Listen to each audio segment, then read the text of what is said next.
I sat on a wooden bench outside Vanderbilt University Hospital, clutching my hands together until my knuckles turned white. The spring air carried the scent of blooming dogwoods. Sunlight sparkled across the glass facade, and laughter drifted from strangers passing by. But none of it reached me. My world had collapsed into a single sterile room behind those walls where Daniel was fighting for his life against an enemy we had never seen coming. Machines were breathing for him. Machines were keeping him alive. Every beep and hiss marked another second slipping through our fingers. 6 months ago, we thought we had decades. We had whispered about road trips we couldn't yet afford, about a bigger house with room for the children we still hoped for, about the dog we kept promising each other we'd adopt when the timing was right. Then one evening, Daniel came home pale, brushing off his fatigue as just a long day in the workshop. But the exhaustion lingered, deepened, until bruises appeared unprovoked on his arms, until nights came where he woke gasping for air like he was drowning. The diagnosis had been like a knife pressed to my throat. Aplastic anemia. His body was destroying its own bone marrow, shutting down the factory that made his blood. Without a transplant, the doctors said, there was little hope. I remembered how I had squeezed his hand that day, smiling bravely as I whispered, "We'll get through this." But inside, I was splintering apart, because I knew something he didn't. Daniel had no family. He had grown up in foster care, abandoned at birth, never knowing his parents, never knowing if there were siblings out there. Without relatives, his odds of finding a match were nearly non-existent. We had joined the National Registry, but the doctors were blunt. The wait could take months, even years. And Daniel didn't have that kind of time. That morning, his hematologist had pulled me aside, his lips pressed tight, his eyes too gentle. "Emily, we are running out of options. If we don't find a compatible donor soon." He hadn't finished. He didn't need to.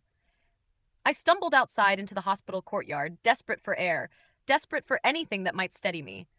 My chest burned, my vision blurred, and the cruel irony cut through me. I was a nurse, someone who had devoted her life to healing strangers, and yet I couldn't heal the man I loved most. Memories clung to me like ghosts. The first night I met him in that little Nashville cafe, his jeans dusty from work, his shy smile tucked under his jaw as he asked if the seat across from me was taken.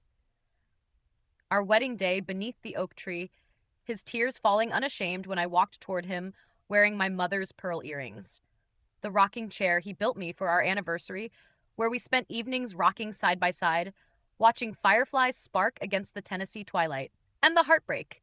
Years of trying for children, month after month of empty tests, sterile doctor's offices that felt like cages.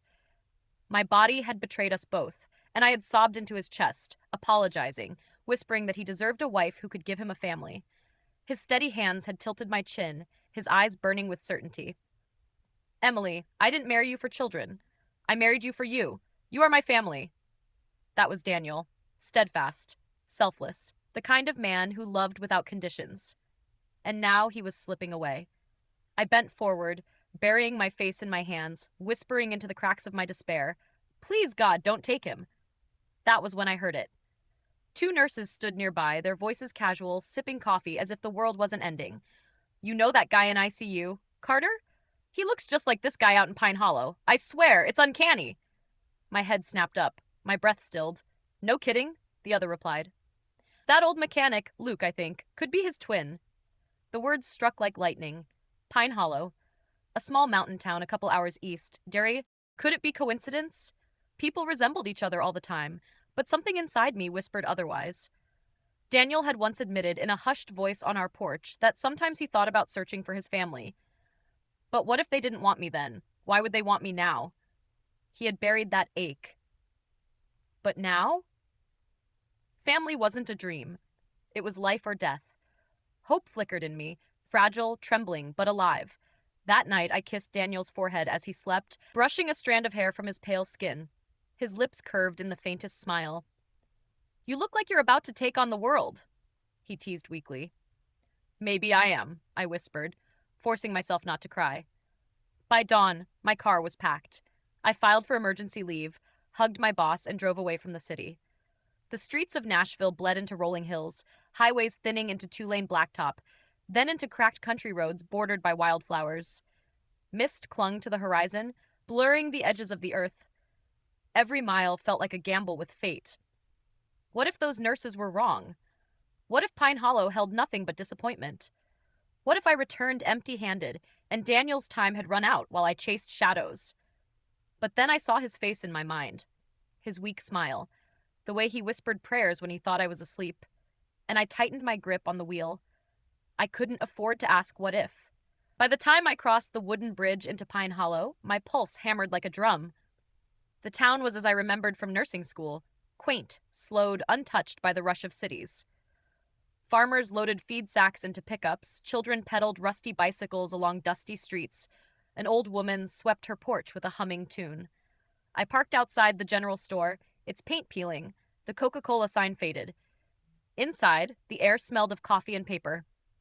Behind the counter stood a man in his 50s, kind eyes beneath a battered ball cap. "Excuse me," I said, my voice trembling.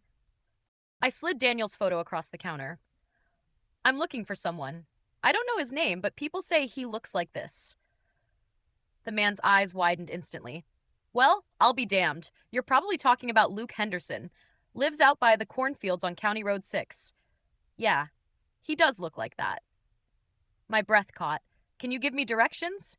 He scribbled quickly on a scrap of paper and handed it over, his gaze softening. "Luke's a good man. If you're family, he'll treat you right." County Road 6 was barely a road at all, just cracked pavement winding through pine groves and fields of stubble. A drizzle misted the air, streaking my windshield. I slowed when I saw the leaning mailbox with faded letters. Henderson. The house beyond sagged under time's weight, its porch weathered, a rusted swing creaking in the wind. My hands clutched the steering wheel until they trembled. What if I was wrong? What if I was about to beg a stranger for something impossible? But then I thought of Daniel, pale and praying in the dark, and I climbed out. The wooden steps groaned under me as I knocked. Once, twice, harder. The door opened. A man stood there, broad-shouldered but stooped slightly, dark blonde hair falling across his forehead. His eyes, God, his eyes, pierced me. Storm blue, the same as Daniel's. My throat closed. He blinked, cautious. "Can I help you?" His voice was deep, edged with wariness. My hands shook as I held out my phone, Daniel's photo glowing between us. "This is my husband. His name is Daniel Carter. People said you look like him." The man's face stilled. He stared at the photo for a long, suffocating moment. Confusion, disbelief, and pain shifted across his features. He rubbed the back of his neck. "Well, I'll be damned." His eyes lifted to mine, softer now. "Who are you?" "I'm Emily, his wife." "Come in," he said quietly. The house smelled faintly of motor oil and coffee. The furniture was mismatched, the floors worn. He gestured to a chair. "You're saying he's your husband?" I nodded, clutching my bag. "He's in the hospital. He's very sick. He needs a bone marrow transplant. The doctors said he has no family, but then I heard about you and I had to come." The man, Luke Henderson, pressed his hands against his face. His voice cracked when he finally spoke. "I think he might be my brother." The words sliced through me. Luke swallowed hard. "Our mom? She wasn't much of one. Had a lot of kids, different fathers. When I was little, she had another baby. A boy.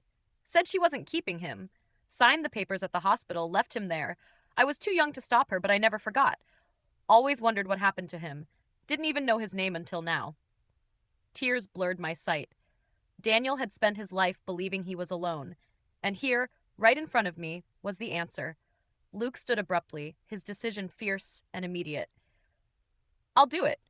The transplant. I don't even need to think about it. He's my brother. If I can help him, of course I will." I blinked, stunned. I had imagined begging, pleading, convincing. But he was already ready. He grabbed his truck keys. "When do we go?"